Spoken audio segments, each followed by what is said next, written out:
Selamat siang semuanya, nama saya Evelyn Margaret Manurung dari Rekde akan mempresentasikan jawaban UAS saya yang kedua yang diberikan oleh Budimi terkait studi kasus komunitas AMIS. Untuk pertanyaan yang pertama, mengapa komunitas AMIS dapat dikategorikan sebagai subbudaya dalam masyarakat Amerika Serikat?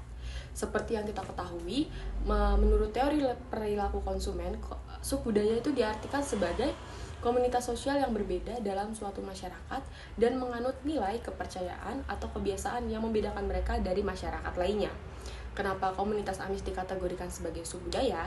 Karena komunitas AMIS memiliki karakteristik diantaranya identitas budaya yang khas. Di antara masyarakat Amerika lainnya yang sudah sangat modern, komunitas AMIS itu mempertahankan nilai tradisional secara ketat.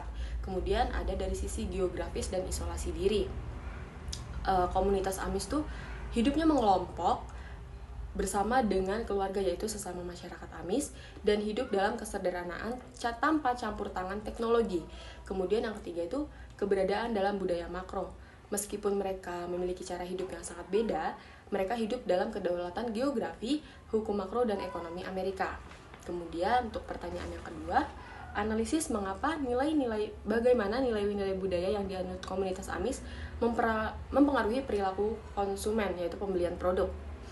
Nilai kesederhanaan yang dianut oleh komunitas AMIS ini mempengaruhi keputusan pembelian produk karena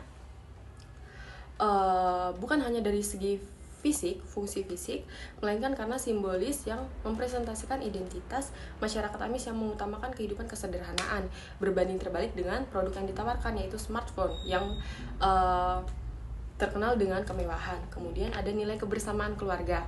Secara teori lingkungan, yang membentuk orientasi konsumsi komunitas AMIS, kebersamaan keluarga dan kebutuhan komunitas sosial, sedangkan smartphone ini berbanding terbalik dengan aturan mereka yang mengutamakan kebersamaan keluarga. Kemudian ada nilai pembatasan teknologi modern. Komunitas AMIS ini membatasi masuknya teknologi modern ke daerah mereka, yang dimana itu berbanding terbalik dengan adanya smartphone yang merupakan teknologi modern, makanya mempengaruhi keputusan pembelian. Kemudian yang C, jika perusahaan tetap ingin memasuki pasar komunitas AMIS, strategi pemasaran apa yang lebih sesuai dengan karakteristik subbudaya tersebut? Jika perusahaan ingin tetap masuk ke pasar komunitas AMIS, mereka tidak bisa menggunakan strategi pemasaran dengan cara yang modern, contoh influencer atau iklan video, karena komunitas AMIS tersebut tidak bisa dijangkau dengan cara modern. Mungkin strategi yang dapat digunakan itu dengan cara pemasaran konvensional atau word of mouth, menggunakan media cetak atau katalog fisik yang dikirim secara langsung ke tempat mereka, atau dengan personal selling, mendekati pemimpin opini di komunitas AMIS.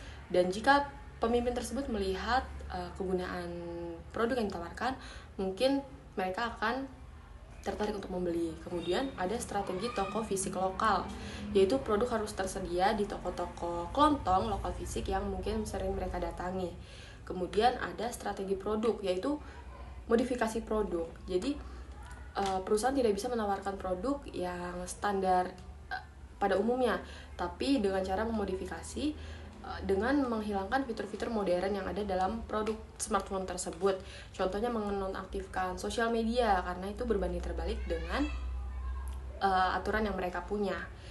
Kemudian yang D.1, jelaskan mengapa pemasar perlu memahami perbedaan budaya dan subbudaya sebelum meluncurkan produk. Pemasar itu sangat perlu memahami perbedaan budaya dan subbudaya karena untuk menghindari pemborosan sumber daya. Perusahaan itu menghabiskan anggaran yang sangat besar untuk influencer dan platform lainnya yang sama sekali tidak dikonsumsi oleh target subbudaya, contohnya masyarakat AMIS tersebut, sehingga menghasilkan return of investment yang sangat rendah. Kemudian, mengapa pemasar perlu memahami juga? Karena untuk menentukan segmentasi dan positioning yang akurat. Budaya melihat apa yang dianggap tabu dan apa yang dianggap kebutuhan. Jadi pemahaman budaya mencegah perusahaan melakukan kesalahan fatal dalam mempromosikan produk pasar yang sensitif terhadap nilai-nilai tradisional. Kemudian yang D.2, menurut Anda apakah semua segmen harus menjadi target pasar suatu perusahaan? Menurut saya, Tidak, karena berdasarkan studi kasus komunitas AMIS tadi,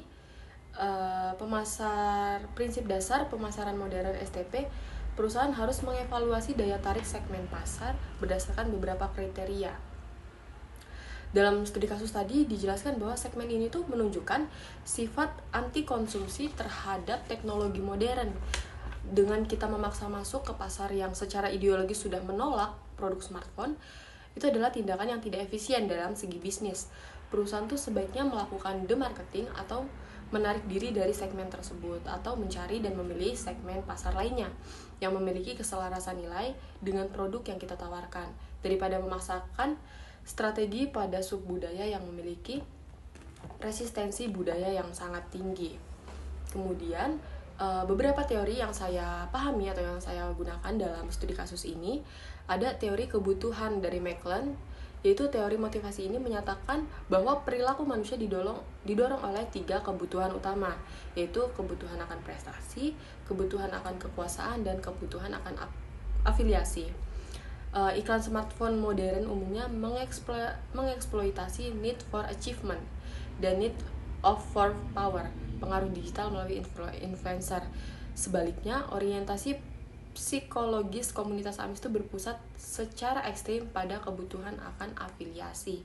Kemudian ada teori tekanan normatif dan kelompok acuan atau reference group.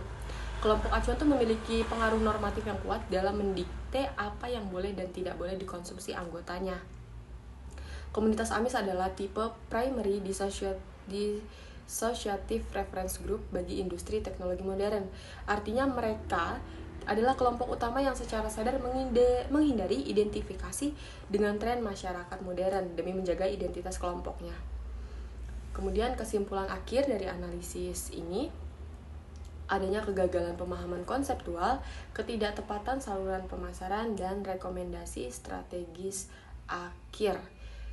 Ya, segitu mungkin yang dapat saya presentasikan. Sekian, terima kasih.